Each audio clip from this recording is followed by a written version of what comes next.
Hello to all fans of smart and reasoned argument. I'm John Donvan, host and moderator of Intelligence Squared U.S. Debates, with our first ever at-home debate, by which I mean I'm home, you're home, and the debaters you're going to be hearing from in a couple of minutes, they are home also, and all because of a virus known as COVID-19. And this virus, it is harming many of us, but it's also dividing most of us over how we view and grade the White House for its response to the threat so far. And one of the questions that has caused a division of opinion concerns a law that most of us probably never heard of before this, the Defense Production Act. And that's a law that's been around since Harry Truman was in the White House. And it gives the president extraordinary powers to force private companies to manufacture and sell to the government what the government says it needs in order to guarantee national security. Like the time during World War II, under a predecessor law, when General Motors stopped making cars and began turning out Jeeps and tanks instead because the government told it that's what it was expected to do. Only now what's needed are ventilators and face masks, both in short supply, as I'm sure you've heard. So given that shortage, and given the manufacturing potential of American firms to fill it, and given the power that he has to make that happen, has President Trump used the Defense Production Act well and wisely, or not? On that question, we have two experts with clashing views, which gives us, we think, the makings of a debate. So let's have it. Yes or no to this statement: the Defense Production Act is being underutilized.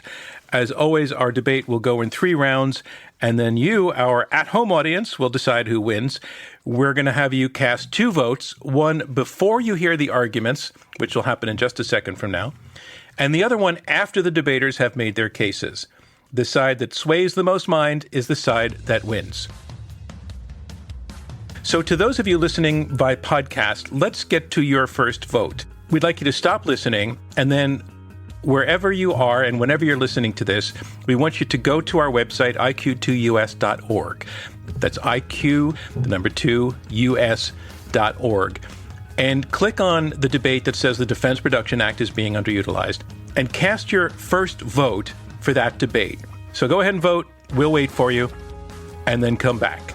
Again, if you're listening to us on podcast, you can find the link to vote right there in your show notes.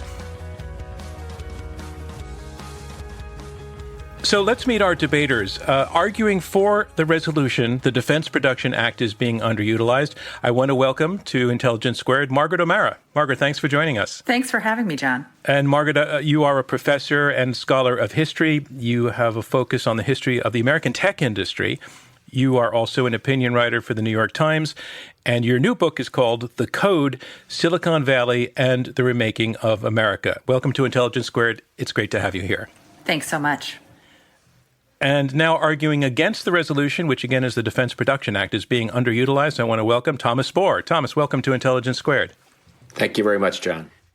So, Thomas, you are a director of the Heritage Foundation Center for National Defense. Before that, you served 36 years in the U.S. Army. You were a lieutenant general. You are also one of the foremost uniformed experts in weapons of mass destruction that included chemical and biological and radiological and nuclear weapons. A lot of expertise there. Thanks so much for joining us, Thomas. Happy to be here. So a reminder, if you are listening to this by podcast, and you haven't yet cast your pre-debate vote, it's time to do so by going online to iq2us.org, or if you check the show notes, if you're listening on podcast, you'll find a link to do that there. So let's move on to our debate. Our debate goes in 3 rounds. Round 1 will be opening statements by each debater in turn. And here to make her opening statement in support of the resolution, the Defense Production Act is being underutilized, is historian Margaret O'Mara. Margaret, the floor is yours. Thank you, John.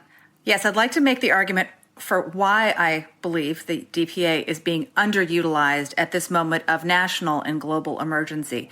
The DPA itself was conceived in an emergency. It has been used since to address both national emergencies, and also it has been used routinely, not just hundreds, but thousands and hundreds of thousands of times. It has been an integral way for the way presidential administrations of both parties since 1950 have done business and ensured the nation's security. The DPA came out of the Korean War, this moment of high tension, global tension. In summer of 1950, tanks roll across the 38th parallel, and 2 months later, Harry Truman announces that he gives a rationale for a Defense Production Act that essentially puts the U.S. on wartime footing. And let me just quote Harry Truman to kind of show what the stakes were that was conceived this act. He says, as he announces that the danger the free world faces is so great, this is in September 1950, is so great that we cannot be satisfied with less than an all-out effort by everyone. We have not given up our goal of a better life for every citizen in this great country of ours.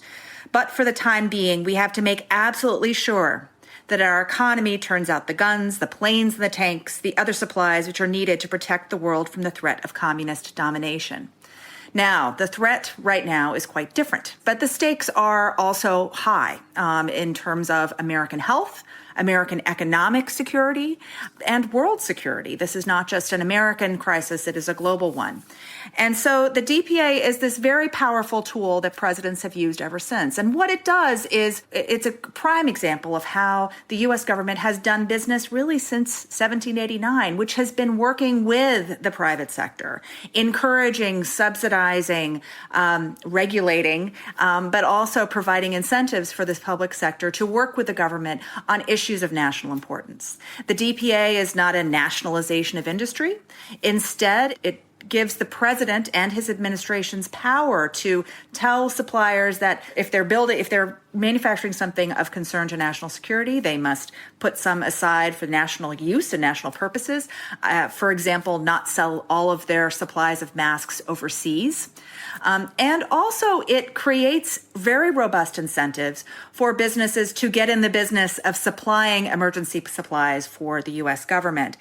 It is very much in keeping with the way that the U.S. government has done defense production and other types of public-private cooperation since the 1940s. And I want to give it as example another quote from Roosevelt aide Henry Stimson, cabinet member, a voice from World War II, who, in talking about the World War II mobilization, which was the model for the DPA, notes, if you're going to try to go to war or prepare for war in a capitalist country, you have got to let business make money out of the process or business won't work. And so this is another very important piece of the DPA. The DPA is not telling businesses they can't make money and they can't do business. It is creating incentives and creating opportunities for businesses to continue to do what they should do, but also to give them incentives to contribute to national security and to work to address a national emergency. I think that this moment is unlike 1950, but it is very similar in the stakes. This is not a time where we need to build armaments, but it is a time when it's a different sort of supply chain that needs to be mobilized. And the president has the power. This is a tool in his arsenal. It is also one that is often used. This is not a departure from form. And I'll leave it there. Thank you. Thank you very much, Margaret. And I want to now turn the floor over to your opponent in this debate. And again, to remind members of the audience that both of these debaters are trying to persuade you to vote for their side of the argument. And you can do that by going to iq2us.org. Margaret's opponent is Thomas Spoehr, a retired lieutenant general with 36 years experience in the military. He will be arguing against the resolution. The Defense Production Act is being underutilized. Thomas, the floor is yours. Thank you very much, John, and I appreciate the opportunity. I argue the Defense Production Act is being appropriately and effectively used. The facts show that a broader and more vigorous use of the DPA would actually detract from the overall effort to respond to the COVID crisis by interfering in a complex system of free market enterprise, which is already mobilized and is largely operating well, needing just an occasional course correction. My argument rests on 3 points. First, the federal government was not, and still is not, prepared to knowledgeably direct the breadth of American industry using the Defense Production Act. Indeed, in an immediate effort to jump in and use the DPA to direct American industrial efforts would actually hamper the ongoing effort. It took 18 months for this country to mobilize during World War II. We only have weeks for this crisis. Further, in a crisis, it's best to capitalize on your strengths. And while Washington, D.C. excels in arguments and policy and regulations, it's miserable at actually directing individual actions. Even in World War II, as Professor O'Mara mentioned, the United States relied on voluntary free markets to get the goods and the materials it needed. It did not compel, it did not direct, rather it encouraged and incentivized. Well, this doesn't mean that the federal government should sit on the sidelines in this crisis. It has a critical role to play in information sharing and adjudication. And when they see a situation where maybe a state is bidding against another or somebody's hoarding something, they absolutely should step in. But it doesn't require the DPA to adjudicate those types of problems. Second, I would argue American industry is already mobilizing. They continue to respond to meet this challenge without being directed by the federal government using the DPA as a hammer. Nobody wants this crisis to end more than American industry. They're losing billions, but rather than waiting, American industry is conducting one of the largest voluntary mobilization efforts in our nation's history. America is going big, only it's being driven by market need, innovation, and patriotism versus government order and edict. In the last month alone, hundreds of companies, without being told, have looked inward and asked themselves, how can they contribute? You see in the news every day companies making face masks, hand sanitizer, ventilators, and other items that they weren't making even days ago. Hanes underwear making face masks, Bacardi making hand sanitizer. There are over 8,000 companies in the United States who have shifted their production lines voluntarily to the COVID response. Why? Maybe they saw a profit, maybe they saw a way to contribute, or both. Either way, it's best for America. Third, and finally, the federal government has indeed used the DPA, but as sparingly and as leverage to persuade and encourage American business. And that's the right level. Within a few days of invoking the DPA, they used it to direct 3M to make masks. They used it to direct General Motors to start ventilators. They intend to use the act by exception, but that's appropriate. There are 6,000 hospitals in this country, thousands of business. Free markets connect those customers and clients best. That's what I'm seeing today, and that's what happened in World War II. The DPA is an important tool, and the administration is using it wisely but sparingly, and a broader use would in fact detract from the current efforts. Thank you, Thomas Spoehr. And that concludes round one of this Intelligence Squared U.S. debate. We'll be right back with more on the Defense Production Act. Hey, listeners, there's another show we think that you might enjoy. It is called The TED Interview, and it's hosted by our friend Chris Anderson, who is the head of TED. You can listen for ideas on how to work through this uncertain time with a sense of responsibility and compassion and even wisdom. You'll hear from hedge fund chair and philanthropist Ray Dalio on what coronavirus means for the global economy, from author Priya Parker on how to create meaningful connections while we're all separated, and a lot more than that. For more dives into what great minds are thinking, check out the TED Interview wherever you listen. This is a special at-home debate from Intelligence Squared US. Is the Defense Production Act being underutilized? Let's get back to the discussion. Now we move on to round two, and round two is where the debaters address one another directly, and they also take questions from me and from you in our audience. Some of you have already submitted questions, and we will be coming to those. But just to summarize some of the points that have been brought out in the opening statements on the resolution, we heard Margaret O'Mara, who is arguing that the Defense Production Act is being underutilized, that we are in a situation of extreme emergency comparable to the time period in the 1950s in the fight against communism, particularly with the looming Korean War, when the act first came into existence, that this is a national emergency, that big steps are needed. But she also points out that invocation of the act is actually not that big a deal. It's being used constantly over the last 50 years, hundreds of thousands of times, to bring about a supply chain that essentially the U.S. military has needed, and that it has not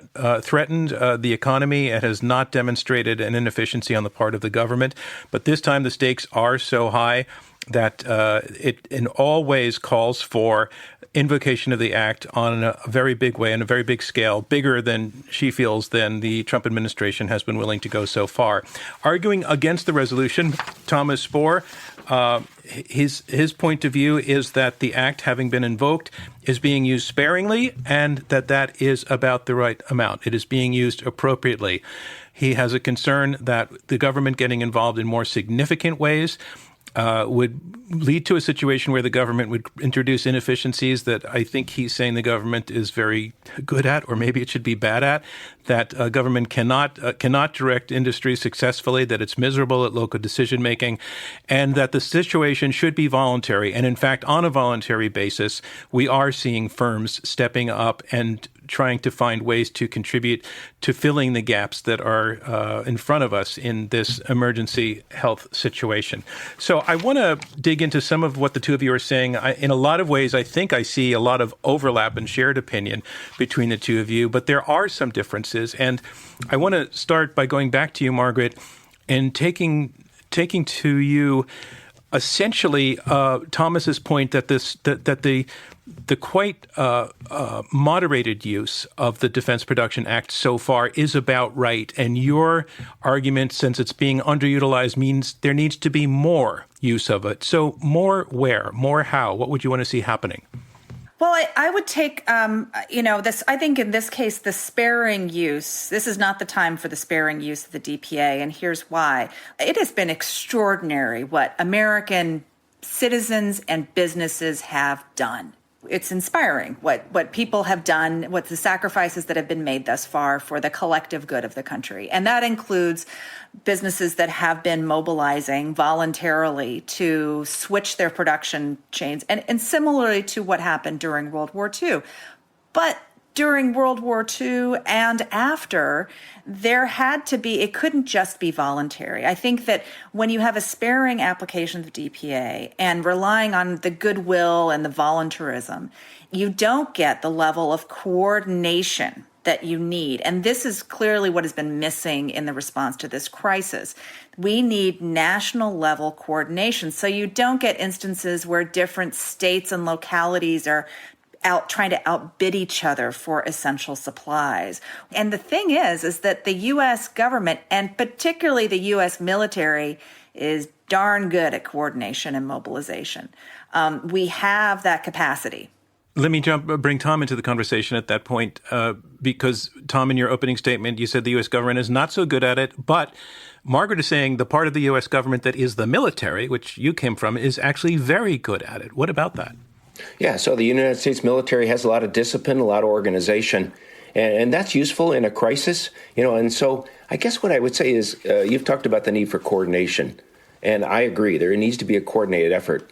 There doesn't need to be compellence, though, and there's a difference between compelling something to do something and coordinating. And I think there's a clear role for the federal government to coordinate efforts among businesses and clients like states and hospitals.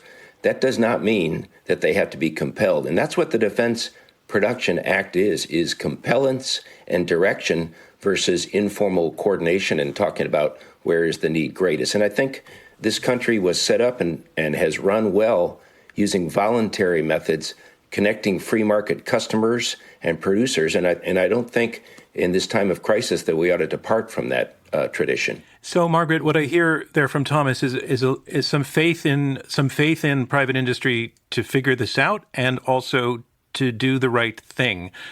Part one, figuring it out. Do you have confidence in that? I mean, I would assume not, because you're suggesting there's a need for external direction. Yeah, I think it's really difficult for private industry to figure it out. Look, I study the tech industry, whose largest companies are very good at operating at scale, but we're even seeing, a company like Amazon, for example, that has been, legendary for its ability to deliver products quickly and have everything in their store at all times, is now overwhelmed by the scale of this crisis. And I think there's a bit of a sort of the story of the blind man and the elephant, right? The advantage that the federal government has and is this ability to see all the, a capacity to see all the different moving parts and direct them accordingly. If you have for all of the, efforts of, and you have companies, I'm just, again, singling out the tech industry alone. You have, Microsoft doing massive efforts to source masks and other supplies and ventilators. You have Apple, you have Salesforce. They're, Mark Benioff, the CEO of Salesforce, is posting pictures on Twitter of these deliveries of these, big truckloads of things to hospitals. But it's happening it's still at a micro level, that as big as our tech giants are, or our biggest companies are, GM, they are not at the, they're not at the scale of the federal government. One of the ways the federal government works, and I think this is part of the secret to the American entrepreneurial magic, is that it often operates as a government out of sight. It is doing work, it is incentivizing, working with the private sectors in ways that we don't really see, in ways that might seem voluntary. They kind of operate the place between voluntary and coercive, but I wouldn't say that it's been this light hand. I mean, and this extends beyond, further back in time, going back to the construction of the Erie Canal and the construction of the Transcontinental Railroad and all sorts of other things from the nation's founding forward that really built this nation and created capacity, have been these public-private partnerships that have been more than just, hey, private industry, this would be a nice thing for you to do. Why don't you do it? Tom, we have the episode where already the White House objected when 3M was going to ship some of its face masks to a foreign customer, Canada, and they were told not to. Does that seem to you, in terms of sparing use, does that seem to you an appropriate or inappropriate intervention by the government in the way 3M does business in this situation? Yeah, and so, I don't want to get into whether that was the right call, because that is a big issue. But I think, so in that case, they used the Defense Production Act. They said, don't do that. And they're telling companies that are overseas, ship your products to the United States. And so it's an America first kind of idea. That, at least, is a sparing use of the Defense Production Act. And it serves as an example. And that's the part I liked about it the most. The administration also singled out General Motors very early on and told them, hey, start making ventilators as fast as you can.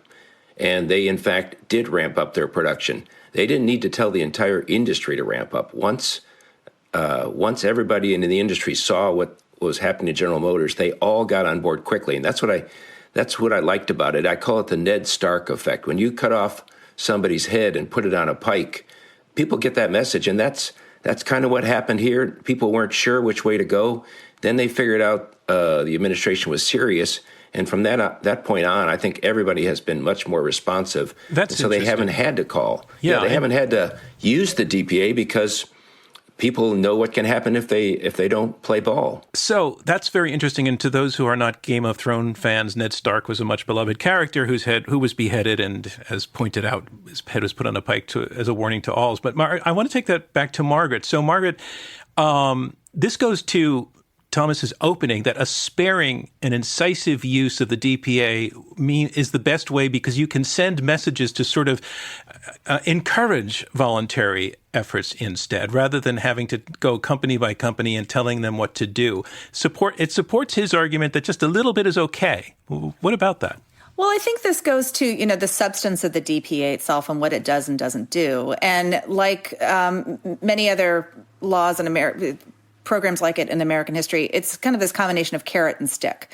Again, it was modeled on the War Powers Act of that the Roosevelt and Truman used during World War II, which were a combination of, you got to do this. Okay, Henry Ford, stop making passenger cars. You're making Jeeps now. Or you're making airplanes, but also it also a lot of incentives. We're going to build the factory for you, and we're going to be your customer, and we're going to guarantee we're going to buy these from you. And so I think that's, the concerns about overuse of the DPA are kind of drawn from a not quite realizing that it's a very powerful tool, but it also is one that isn't about nationalization of industry. And again, I think scale has been part of our problem here, and coordination at a national level for a national problem. And this is Look, COVID-19 is touching every state and region. It's not something where you have a terrorist attack that just affects 2 or 3 cities, for example, as was experienced in 2001. You have something where the pain, that the danger is everywhere. And it's comparable to, where we do need to have a national level approach that is. Yes, I'm a Game of Thrones fan too, and I think the Ned Stark example is a good one, and that is one of the things the president and his administration can do. But it is part of a larger array of powers and ways in which the president and his administration can work with industry to address this crisis. Tom, do you have a response to that? Or do you? Yeah, go ahead. Yeah. No, Emily, the scale and scope of this issue is so big that, unfortunately, I worked in the federal government, the Army, for 36 years, and the federal government has got great civil servants in it. At the start of this crisis, they had no idea who makes ventilators, who makes masks, who makes hand sanitizer. And so these are people that on their normal daily lives make laws and regulations and advise Congress and the president. They don't have a handle on American industry. And so for them to go from a standing stop, essentially, to, the calls for the president to start using the DPA started almost the day he announced he was invoking it. And I just think it's extraordinarily unrealistic to think that people whose day jobs have nothing to do with masks and ventilators, the next day will start picking up the phone and barking out orders to the American industry. And when they find a problem, like General Motors, who they did not think was responding, they shot them in the head. But I just don't think a wider and broader use, these supply chains, these hospitals, they already had well-developed ways of getting their masks and their gowns and their face masks. To interfere with that before you fully understand the ecosystem, I just think would have been the wrong course of action. Margaret, could you give an example of a potential use that you think should have been made by this point, maybe targeted to a specific sector, a specific company, for a specific need, that where you think that the act should have been, used fully, but hasn't yet? Mm-hmm. I think one place where it would really be useful, and would have been useful before now, but particularly useful now, is in the components of what makes a COVID-19 test. What the U.S. really needs is we need universal testing. We need much more testing than we have, and that the DPA could be invoked not just to get the nasal swabs and the reagents, which again, and I should point out that one of the challenges, and this is something that the Defense Department and FEMA and other agencies that use the DPA routinely already encounter, but one of the challenges that, say, Harry Truman and Dwight Eisenhower didn't have to such a degree is that the supply chains are globalized. So we do, part of the problem here is we have essential material that is, coming from northern Italy or China. Right, but where the DPA does not reach. Nonetheless, no. I think that it points to, there still are plenty of manufacturers here who yes, would have to switch gears in some cases or have aligned products. The DPA does a couple of things. One, it tells people who are already making something, say an N95 mask, to make them for a national purpose or to sell them within the U.S. and not to Canada, or et cetera, et cetera.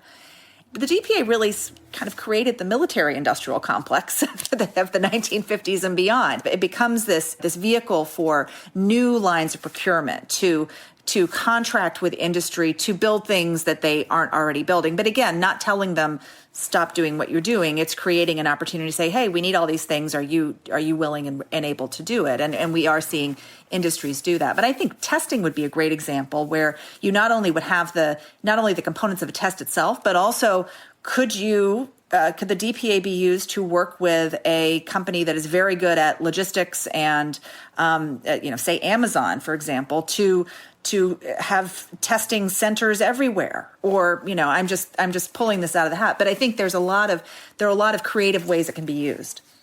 I want to go to some questions from our audience in just a moment, but before we do, we were having a conversation inside Intelligence Squared about the fact that the term Defense Production Act suggests war, and it was founded with war in mind, and now it's being applied to a non-war emergency situation. And Tom, what I want to ask you about that is, do you consider this an emergency situation equivalent to war in terms of its severity and its urgency?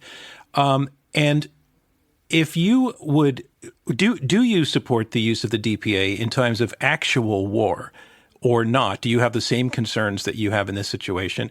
And if you would apply it to war, if the answer to that is yes, I'd be curious to know why it's different in this situation. So I want to be clear. I support the use of the DPA. I think it's appropriate. The president invoked it for this emergency, and they are using it. I just argue against a broader use. But I think it's a wonderful tool. It has been used fairly recently in a war. They used the Defense Production Act around 2003 or 4 when they figured out they needed some of these mine-protected ambush vehicles in Iraq. And so the soldiers were being killed. This required a major retool of U.S. industry. They went to 7 essentially truck manufacturers and said, start making MRAPs today. It's a perfect. Can I jump in, because I may have confused with the question, and what I'm really asking is, given the example that you just used, a situation of armed conflict, are you comfortable with more leeway in the use of the DPA in a time of armed conflict as opposed to its use now when we're talking about manufacturing not weapons but protective gowns and face masks? I don't really distinguish between a national emergency and war. I think the Act has great utility in both. There have been some broadening of the Defense Production Act into energy security, some other areas that I don't think is useful, but that we're not in that situation today. And so they have used, the federal government has used the Defense Production Act for hurricanes, for Hurricane Katrina. They got mobile homes being built like crazy and other items of supply. So I think it's perfectly useful and acceptable, and I don't make any distinguish between a war and what we're using it for right now. Thomas Spoehr, director of Heritage Foundation Center for National Defense, arguing against this resolution, the Defense Production Act is being underutilized. More from this special Intelligence Squared U.S. at Home debate when we return. Is the Defense Production Act being underutilized? Historian and professor at the University of Washington, Margaret O'Mara, is debating in support of this resolution. Arguing against is retired U.S. Army Lieutenant General Thomas Spoehr, who is now director of the Center for National Defense at the Heritage Foundation. We're now in round 2 of this special at-home debate, meaning I'm at home, Tom and Margaret are at their homes, and you, our audience, I'm hoping you're at home too. In this round, debaters take questions from me and from listeners at our website, iq2us.org. That's right, our at-home audience sent in a handful of questions for our debaters. You're going to be hearing those in just a second. But before that, I want to let you know that in the future, we would love to hear from you, because we're going to be hosting a range of debates in the next several weeks. Topics like whether we're now living through the end of globalization, we're going to be asking whether China is going to emerge from this pandemic stronger, and whether gene editing could be a solution to this disease. To have your voice heard on these topics, and I mean literally heard, visit us online and sign up for our mailing list. We would love to hear from you. Okay, back to audience questions on this resolution. The Defense Production Act is being underutilized. I'd like to go to some audience questions now, and there's one that came in from Portland, Oregon, from Allie. She asks, given that states have been left to bid against each other for medical supplies, are there any statutory guarantees regarding equitable or fair distribution of supplies produced under the Act? Margaret, any knowledge on that one? That is a great question. I don't know. Tom, do you know? I don't know. Well, no, it really defers to the executive, the president, to kind of decide to do what he does best. And I would just add that I don't think that distribution of supplies should be fair or equitable. They should be, so right now we should be sending an extraordinary amount of supplies to New York City and the other hotspots, and other places like Montana where there's just a few, they should be just getting by. And so I think we're not seeking a fair and equitable distribution of supplies. I would agree on that. Our next question comes from Daniel, who is in Tallahassee, Florida. Daniel asks, if Trump does fully utilize the Defense Production Act, is he strengthening the case for socialism? And is that a bad thing for the U.S. healthcare system's failures?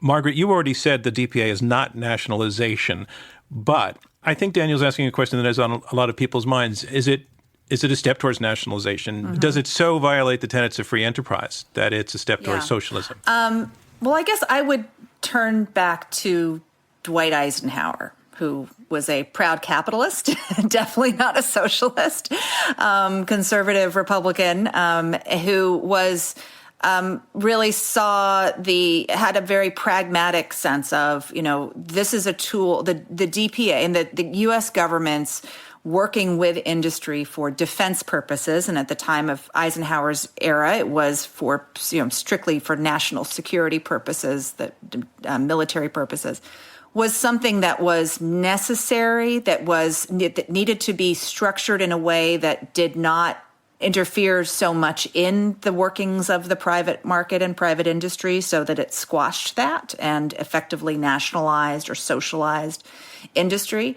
And so the DPA actually started off with some pretty bold, expansive provisions in it that had to do with wage and price controls, and which were instilled in 1950 in the Truman era, in part because of anxiety about the return of the Great Depression after the end of World War II, that there were, they wanted to make sure that the U.S. economy was being well served and that wages were not going to be depressed and inflation would not run rampant. Eisenhower rolled those back. And so the DPA as it stands has kind of had this, again, it's expansive, but it also has guardrails. It's a lot less socialist sounding than it used to be. It's a lot less, and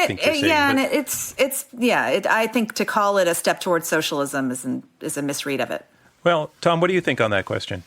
I don't know about socialism, but I would say that a wider and broader use of the Defense Production Act kind of goes against the tradition and what has made our country so successful. And so our country has really been founded on entrepreneurship and innovation and people figuring out how they can make a better mousetrap and that type of thing. And so I think we are seeing that happening across the country.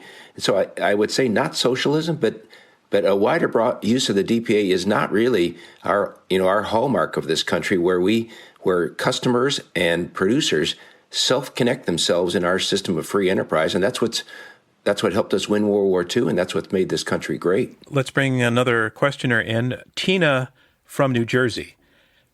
Tina addresses her question to you, Thomas, but I want to ask Margaret to answer it as well. The question: if Mr. Spoehr does not want the president to fully implement the powers of the Defense Production Act, would he be okay with each state doing so on their own through their police powers or eminent domain? Well, I'm not saying I don't want the president to implement the Defense Production Act, just not more broadly than what is required by the situation. Can I jump in too? Yeah, please. I want to be clear that you are not, to all of our listeners, you have at no point said don't use the DPA. You are clearly not saying that, and sometimes the language and some shortcuts may suggest you are. So I want to emphasize that you are not saying don't use the DPA. But the question still has relevance. If I can rephrase it, if you do not want the president to overutilize the DPA, would you be okay with each state doing its own version of it through police powers or eminent domain? Yeah, I'm not a lawyer, so I don't know whether even a governor would have the ability to commandeer an element of their industry. It's a specific power of the president. Maybe that would be found in some state law, but I think that'd be very counterproductive. If, for example, I know 3M is headquartered in Minnesota. If all of a sudden the governor of Minnesota said, no, we're keeping all of our masks in Minnesota, I think that'd be extraordinarily a bad call for his state and for the country. I'm guessing, Margaret, you agree with that since you're arguing for a national solution. Yeah, and I think that it raises, really important constitutional questions. And this goes to the heart of federalism. I think we're really seeing, one of the consequences of the current situation where we don't have strong national coordination of the supply chain is this test of federalism, and where governors are exercising powers that, they're sort of pushing the limits of, they're trying to step up and allying with one another. The West Coast governors who have formed a coalition to kind of collectively reopen the West Coast at the same time. Same on the East Coast. And I think this is a real challenge. The power of the presidency has enlarged over time. But if we go back to 1789 and George Washington, the DPA is, although it's a lot more than George Washington had in his arsenal, is very in line with the core, why the presidency exists and why we have a American presidency for things that states cannot do, that if the states did it alone, it would be counterproductive. All right. Thanks, Tina, for your question. This one was sent in to us by Savannah in Seattle, Washington. What are the other countries doing to ensure medical supplies are available?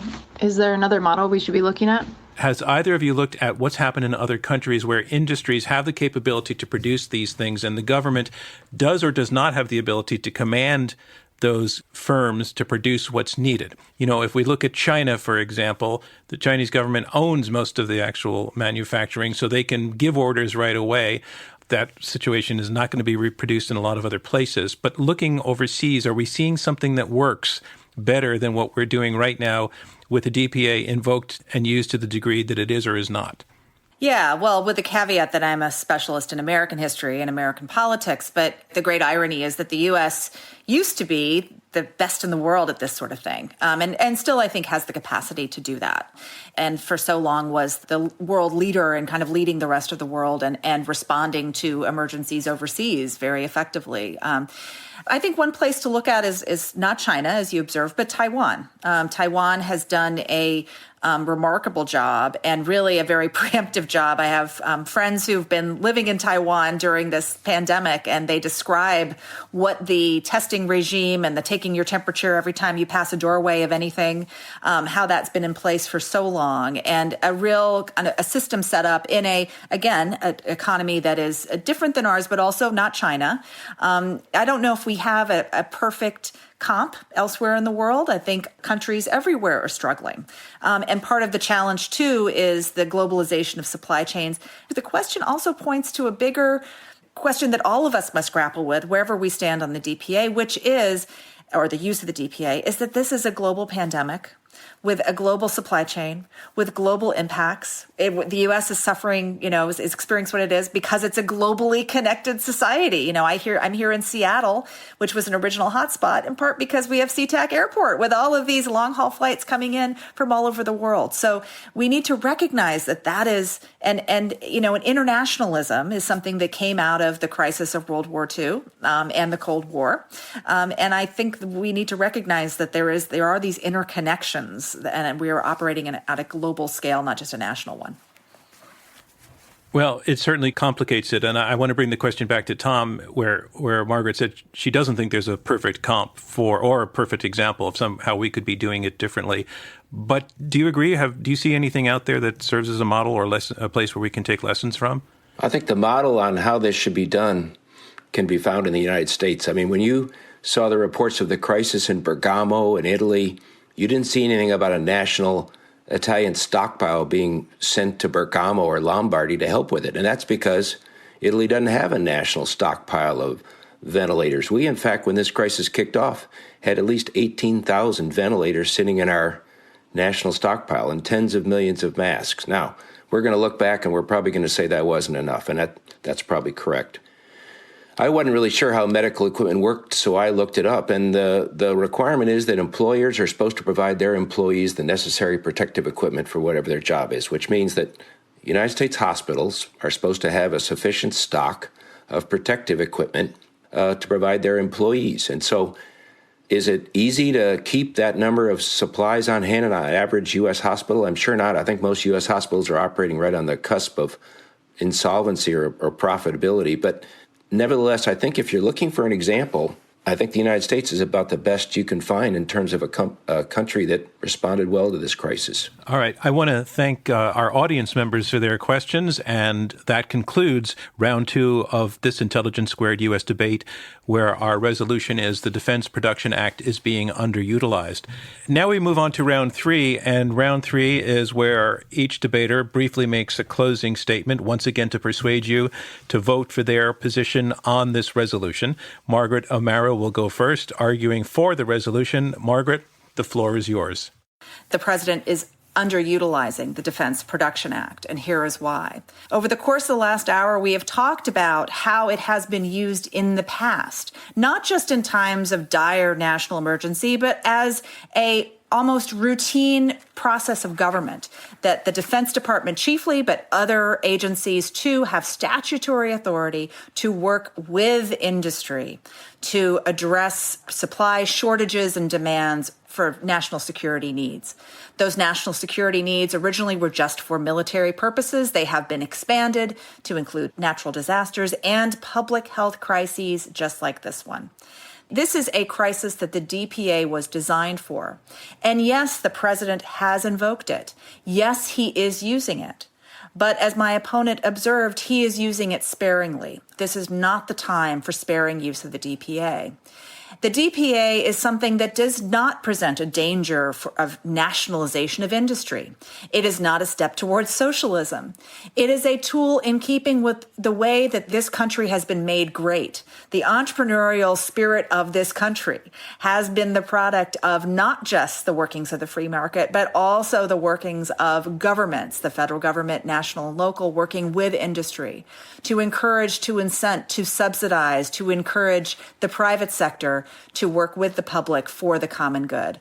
I hope that you will agree that it is very important. This is a moment when the DPA must be used to its fullest extent. This is a time of crisis on par with other crises we have faced, and we will get through this by all working together. Thank you, Margaret O'Mara. And our next and final speaker, Thomas Spoehr, will be arguing against the resolution. The Defense Production Act has been underutilized. Here, one more time, Thomas Spoehr, expert in national defense policy at the Heritage Foundation. I do think a clear-eyed assessment of the situation reveals that the administration's use of the DPA, which I think all of us agree has been sparing, is indeed appropriate. The federal government provides many roles in our system, some of them very well. One of them it does not do well is substituting edicts for markets. Had the government intervened with the DPA, especially before they understood the dynamics, it's likely the overall response would have been harmed. American industry, to its credit, is responding in a way that no one could have imagined, and is doing so voluntarily. Over the course of the last month, we've seen companies like Ford and Toyota volunteer to partner with medical companies to make ventilators. Honeywell, 3M, MyPillow, Hanes, and others making millions of masks. Anheuser-Busch and Bacardi making hand sanitizer. The list goes on and on. No central office dictating orders from Washington, D.C. could do a better job of mobilizing U.S. industry.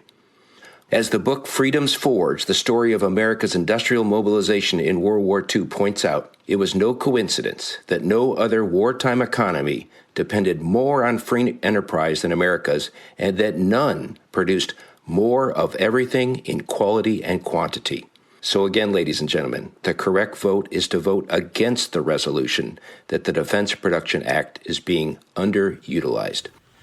Thank you, Thomas Spoehr, and thank you, Margaret O'Mara. And I want to point out to both of you that in our normal, typical debates when we're in front of a live audience, this is the point where the audience votes a second time and we declare a winner. But given that we are living through an era of delayed gratification, the result will be a kind of rolling online result as people listen to this debate over the next days and weeks. I'll explain one more time how to do that. But first, I want to release the two of you with our great gratitude from Intelligence Squared, both for your finding the time and the fact that both of you lived up to the aspirations of Intelligence Squared, which is to present on some tough topics, a civil, informative conversation. You both came here in that spirit, and you certainly delivered. So, Thomas and Margaret, one last time, thank you so much for joining us. Thank you for having us. Thank you, John. And we are now asking you, our listeners, one more time to tell us who best persuaded you to their point of view. Again, go to iq2us.org for your second post-debate vote. That's iq2us.org. Again, we're not going to be able to crown our victor as I speak here now, but check into the website and you'll see how the public's opinion has been swayed one way or the other over time. Before you go, I want to give you a heads up of what to expect in the weeks and months ahead. Intelligence Squared is committed to bringing thoughtful debates to you all through everything we're going through right now, and we're going to continue doing so. We do have some exciting programming coming your way, including virtual debates on globalization, voting and democracy, gene editing, and much more. Also, we just launched a weekly newsletter that brings really interesting and insightful, in-depth analysis of the debates that are shaping our world. This week, we got an exclusive look at how Match.com users are adapting to dating in the digital world. And we did that by going back to an alumna of Intelligence Squared, Helen Fisher.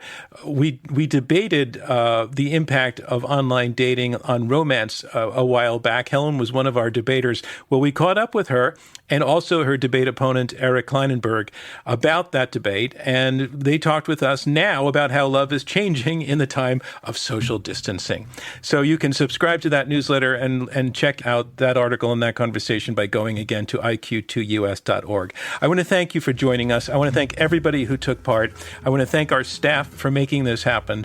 It's been complicated, and it sure sounded simple, and that's the way it should work. So from me, John Donvan, goodbye. Stay safe from Intelligence Squared US. Thank you for tuning in to this special at-home episode of Intelligence Squared US. The debate you just heard was recorded live at home on April 17th, 2020. Our debates are generously funded by listeners like you and by the Rosencrantz Foundation. Also, all at home, the Intelligence Squared US team, Clea Connor, CEO, Amy Kraft is Chief of Staff, Shail Mara is Director of Editorial, Connor Kerfman is our Creative and Marketing Strategist, Jennifer Zelmer is Senior Researcher, Aaron Dalton is our Radio Producer, Robert Rosencrantz is our Chairman, and I'm your host, John Donvan. Thank you so much for joining us.